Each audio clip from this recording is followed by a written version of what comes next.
मुश्किल है जीना। जो कुछ भी करो सोच समझ के करना। हुमायूं की आवाज बहुत गुस्से वाली थी। अरे मेरी तो बात का जवाब ही नहीं दे रहा था। अम्मी क्या दावत है, आ रही हो ना? सुनो, मेरा जेवर जरूर लेती आना। अम्मी ने तो मुझसे कहा था कड़े और चूड़ियां मेरी हैं। तो बुंदे और हार तो मेरे हैं ना। जिसमें कंगन थे, चूड़ियां थी, बुंदे थे, पूरा सेट था। अच्छा, वो तो मैंने अपनी मम्मी को दे दिया। वो जेवर पूरा 22 लाख का था। अरे मैं क्या बताऊं, मुझे तो खुद फिक्र हो रही है कि इसकी सास वो बेच ही ना दे।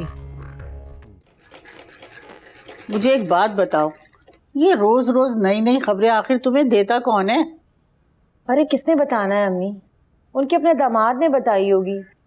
मुझे तो लगता है वो उधर से मिलता है इसीलिए, ताकि उन्हें अपने घर की खबरें दे सके। भाई उनका दामाद भी बड़ा ही चालाक है वैसे। खबरें जब देता है जब सारा काम हो चुका होता है। मेरी समझ में ये बात नहीं आ रही कि जाज़बा आखिर हमसे सब कुछ क्यों छुपा रही है। अरे हम क्या छीन लेंगे उसका जाके? पता नहीं किस बात से डरती है। अम्मी वो इसलिए डरती हैं हम गरीब लोग वहां पहुंचकर उनकी वैल्यू ना खराब कर दें। अम्मी किसकी वैल्यू कम कराने के लिए जाया जा रहा है? हाँ अरे भाई किसी की नहीं। अरे फरा की शादी हो गई है। ये तो बहुत खुशी की खबर है। हाँ भाई खुशी की खबर तो है, लेकिन मेरे लिए तो तब होगी जब मेरे बच्चों की शादी होगी। वैसे अम्मी पापा को तो एक से बढ़कर एक रिश्ते मिले जा रहे हैं। अरे तुम क्यों परेशान हो रही हो? मैंने रिश्ता कराने वालियों से बात की है, तुम देखना इंशाल्लाह कुछ दिनों में बहुत अच्छा रिश्ता आ जाएगा, सब ठीक हो जाएगा। वो तो ठीक है अम्मी, मगर अच्छे रिश्ते में तालीम याफ्ता और बरसरे रोजगार जरूर देख लीजिएगा। हाँ इंशाल्लाह, क्यों नहीं।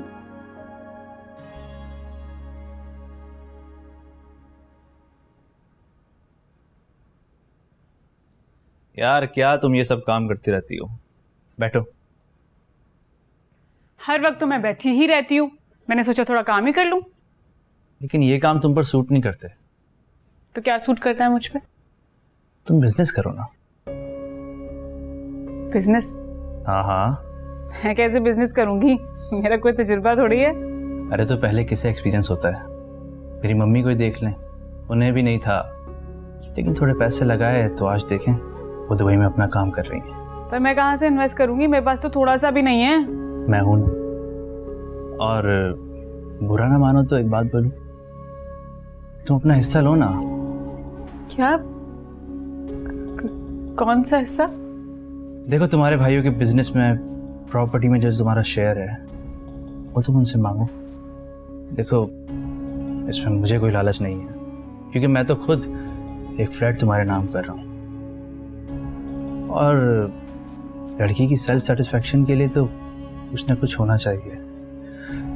हमारी सोसाइटी में तो लड़कियां कोई ना कोई बिजनेस करती हैं या उनका अकाउंट होता है। तुम भी जल्द से जल्द कुछ ना कुछ करो। फराह यार तुम फ्रूट एंजॉय करो। अच्छा मैं कॉल लेकर आता हूँ, तुम तैयार है ना? तुम्हें एक सरप्राइज देना है, ठीक है?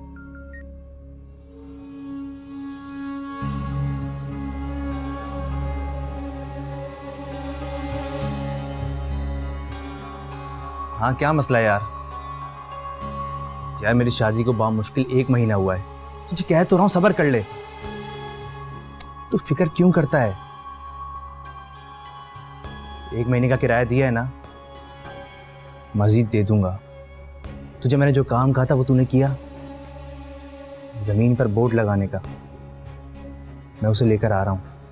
हाँ चल मैं रखता हूं। फराह जल्दी तैयार हो जाओ, चलना है। फराह वैसे अनम एक बात है, तुम्हें हर वक्त अपनी पड़ी रहती है, मजाल है तुम्हें हमारी फिक्र हो। अरे कह रही हो ना मेरी वीसी खुलेगी तो कुछ ना कुछ इंतजाम कर दूंगी तुम्हारा। हाँ ठीक है। क्या हुआ अम्मा? अरे जूता जूता ही होता है, चाहे जितना मर्जी चमका लो। क्या हो गया? गुस्सा क्यों कर रही हो? किससे फोन पे बात कर रही थी? अरे किससे बात करनी है, अपनी किस्मत को रो रही थी। वो अन्न फराह के लिए उधार लेके दे देते ना जेवरात अनम से, सिकंदर ने वो लपेट के अपनी माँ को दे दिए और वो दुबई ले गई। तो क्या बेचने के लिए देते? क्या हो गया तुम्हें?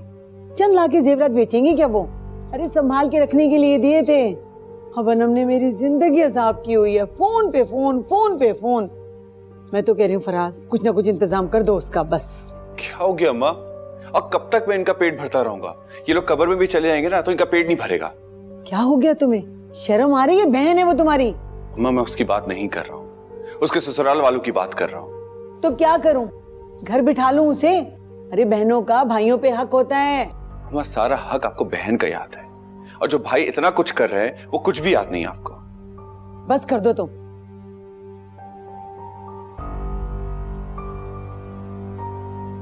रामीन, मेरा नाश्ता लगाओ।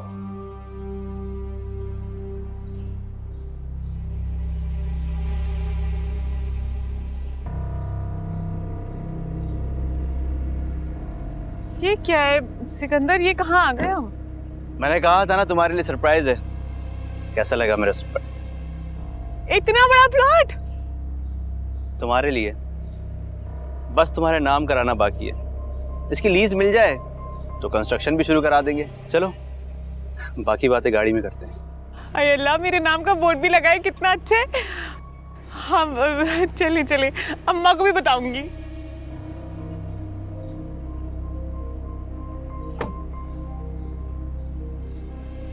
जल्दी आइए, एसी चला लें, गर्मी हो रही है गाड़ी में।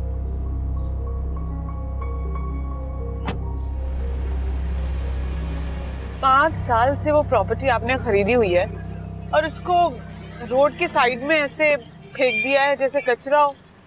अरे जमीन कौन उठा कर ले जाएगा? और ये तो सोचो 5 साल में उसकी वैल्यू कितनी बढ़ गई होगी। हाँ ये तो है। वैसे मैं एक बात सोच रहा था, तुम अगर इस पे इन्वेस्टमेंट कर दो तो काम फौरन शुरू कर दूं मैं। इन्वेस्ट मैं कैसे करूंगी? मेरे पास पैसे कहाँ हैं? अरे तुम्हारे भाइयों का इतना अच्छा बिजनेस है, इतना अच्छा घर है, तो अपना हिस्सा मांगो।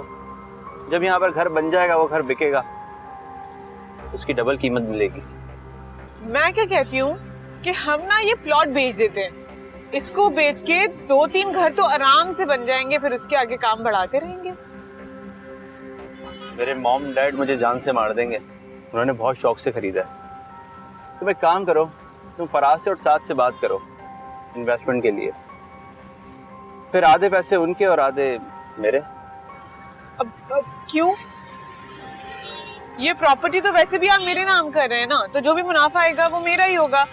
और कोई बात नहीं, मैं अम्मा से बात कर लूंगी। अनाम आपी ने भी अपना हिस्सा ले लिया है और मैं बोलूंगी तो अम्मा बिल्कुल मना नहीं करेंगी, मैं लाडली हूँ उनकी। अच्छा तुम ये बताओ, आज डिनर पे कहाँ चलें? जो जगह तुम्हें पसंद हो। हम अम्मा के यहाँ चलते हैं, डिनर भी कर लेंगे और रात में आप मुझे वहीं छोड़ दीजिएगा। अम्मा से सरसरी बात भी कर लूंगी, फिर सुबह में पिक कर लीजिएगा। जैसी आपकी मर्जी, मगर किसी से कहना मत कि मैंने तुम्हें मशवरा दिया है, क्योंकि नया नया रिश्ता है, बिला वजह कोई बदमज़गी हो। और वैसे भी मुनाफे से ज्यादा मुझे अपनी बीवी अजीज है। आप भी ना, बिल्कुल फिक्र नहीं कीजिए, मैं ऐसा करूंगी कि अपने तरीके से अम्मा से बात कर लूंगी।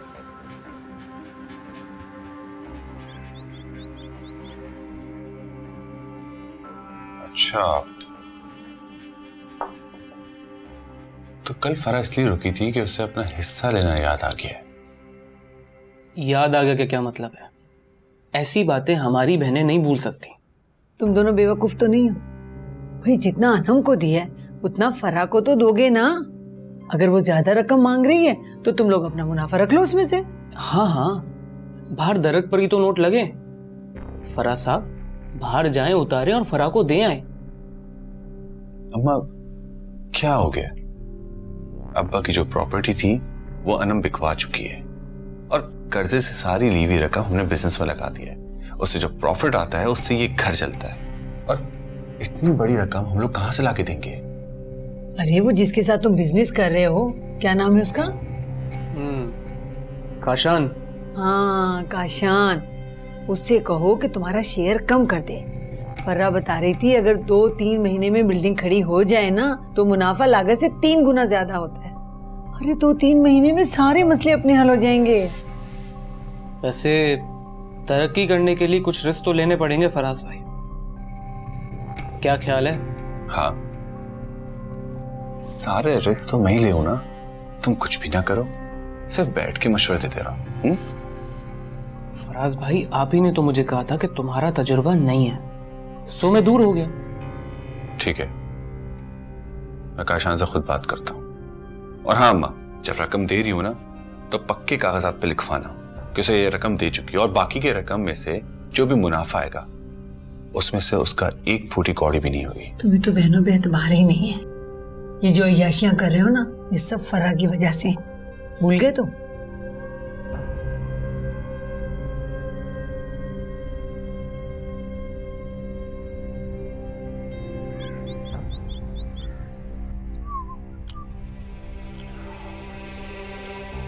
फराज भाई, कहीं बाहर जा रहे हैं क्या?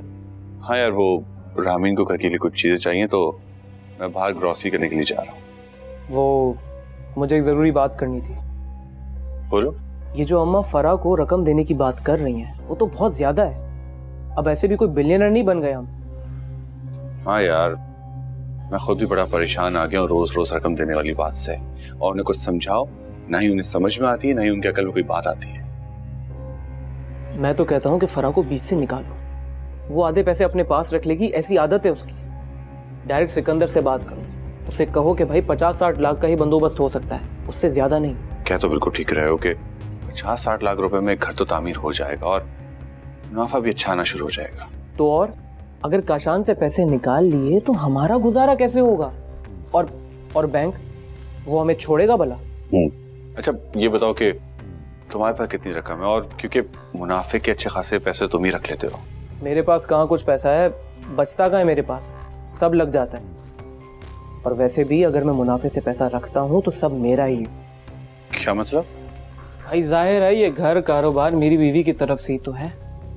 पूरा मुनाफा क्या, अगर मैं इंटरेस्ट भी रख लूँ तो वो मेरा हक है। लेकिन खैर चले, कोई बात नहीं।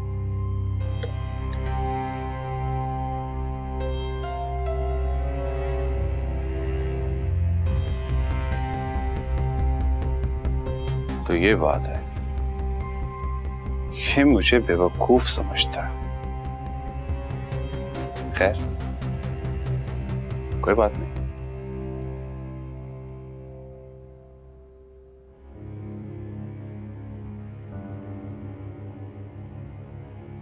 ये क्या?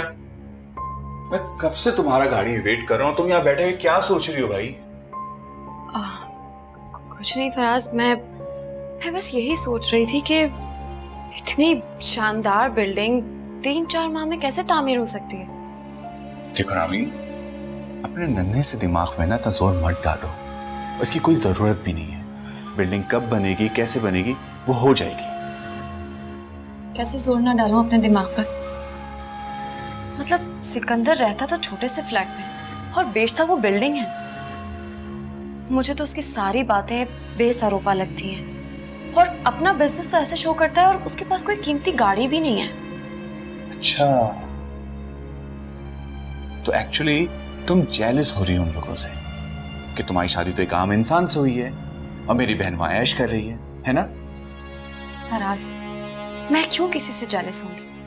और वैसे भी शादी के 10-15 दिन बाद उन्होंने दुबई जाना था। अब तो कंस्ट्रक्शन भी स्टार्ट करवा दी है। मुझे तो उनकी सारी बातें ना झूठ लग रही हैं। देखो रामीन, जो बड़े लोग होते हैं ना, इनके लिए दुबई जाना कोई बड़ी बात नहीं होती है। अगर ये चाहें तो हर हफ्ते आ जा सकते हैं। तो लिहाजा अपने दिमाग पे जोर मत डालो। मैं बाहर वेट कर रहा हूँ गाड़ी में, बाहर आओ।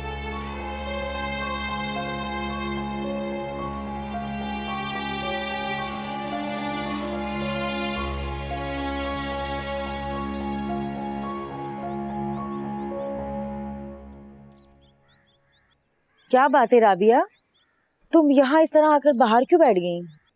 कुछ नहीं अम्मी, बस वैसे ही। नहीं, कोई बात तो है, बताओ क्या बात है। बाहर किसी ने कुछ कहा है क्या? नहीं अम्मी, आपको पता है आज मैंने किसे देखा? किसे देखा? फराज भाई और रामीन भाभी को उनकी नई गाड़ी में। अम्मी, फराज भाई मेरे सामने से ऐसे गुजरे जैसे वो किसी सल्तनत के बादशाह हो। उन्होंने मुझे देख के भी अनदेखा कर दिया। अरे भाई, तुम भी किन लोगों के रवैये दिल पे ले रही हो, दफा करो। अम्मी, मैं दिल पर नहीं ले रही, मैं हैरान हो रही हूँ। चंद पैसे, वो भी अल्लाह जानता है कि इनके पास कहाँ से आ गए। इंसान को अपनी औकात नहीं भूलनी चाहिए। ऐसे तो कोई जद्दी पुश्ती अमीर भी अनदेखा नहीं कर देते, जैसे उसने मुझे देख के नजरें फेर लिए। जद्दी पुश्ती अमीर वो दौलत शुरू से देख रहे होते हैं, इसलिए उन्हें अपनी जिंदगी में कुछ नया बदलाव महसूस नहीं होता। और जिन लोगों को अचानक इतना सब कुछ मिल जाता है ना बेटे, वो अपनी हैसियत और औकात दोनों भूल जाते हैं। इंसान जितनी तेजी से ऊंचाई पर उड़ता है ना, उतनी ही तेजी से वो मुंह के बल भी गिरता है। इसीलिए इंसान को अपनी औकात भूलनी नहीं चाहिए अम्मी। खैर छोड़ो, तुम जाओ, जाकर मुंह हाथ धो लो, मुझे तुमसे एक बात भी करनी है। बात? क्या हुआ, सब खैरियत तो है ना? अरे हाँ हाँ सब ठीक है। तुम्हारे अब्बू के एक दोस्त हैं, वो अपनी फैमिली को हमारे घर ला रहे हैं। इसी सिलसिले में तुमसे कुछ बात करनी थी। अम्मी, मैं रोज रोज के बड़ दिखावे से ना तंग आ चुकी हूँ।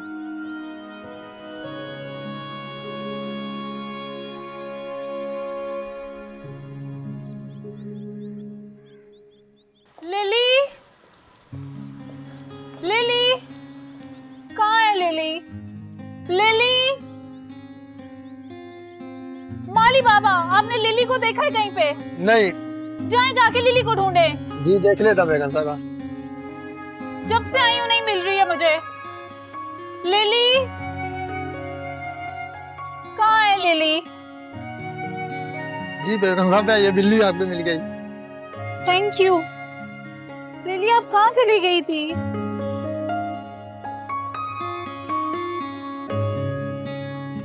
अस्सलाम वालेकुम। वालेकुम सलाम। आप कौन? जी मैं फराज। आप मिस ज़ूबिया? फराज कौन?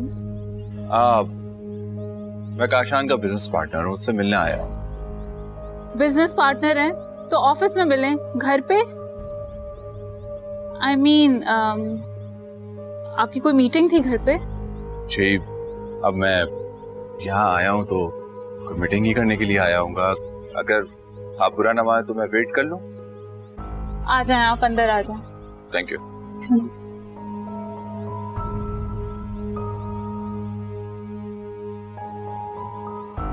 थोड़ी देर के लिए मैं घर से बाहर क्या चली गई? इन लोगों से मेरी लिली का ख्याल तक नहीं रखा गया। आप एक काम क्यों नहीं करती, ना इसे मुझे देते हैं। भाई ने इन मुलाजमों को सर पे चढ़ा कर रखा है। एक लिली तो इनसे संभलती नहीं है, घर खाक संभालेंगे। वैसे मैं अपने मुलाजमों के बारे में काफी असूल पसंद हूँ। तनख्वाह पूरी देता हूँ तो कम से कम काम तो बंदा पूरा ले। सॉरी, लिली के चक्रों में हमारी सलाम दुआ तो हुई नहीं। It's okay. एक्चुअली मेरे घर में बहुत सारे पेट्स हैं, मुझे पेट्स रखना काफी पसंद है। Nice. By the way, I am Zubia. Faraz, मुझे फराज कहते हैं। आई बैठी। मुश्किल है जीना। जो लोग शादी को आर्ट बनाकर अपने बेटे का घर भरते हैं, वो कैसे लोग होंगे? ये दस्तूर है दुनिया का राबिया। मैं ऐसे दस्तूर को नहीं मानती अम्मी। कुछ दिनों पहले उनका चेकअप करवाया था, पता चला उन्हें कैंसर। बहनों की शादी हो चुकी है, हम भाई अपने बिजनेस में लगे रहते हैं। कैसे हैंडल होगा ये सब कुछ? मुझे लगा था कि आप शादीशुदा हैं। माँ को कैंसर की मरीजा बना के ऐसे खुश हो रहे हो जैसे मैं तुम्हें हार फूल डालूंगी। अम्मा, चोट इंसान को हमेशा वहां मारनी चाहिए जहां ज्यादा दर्द हो। मुश्किल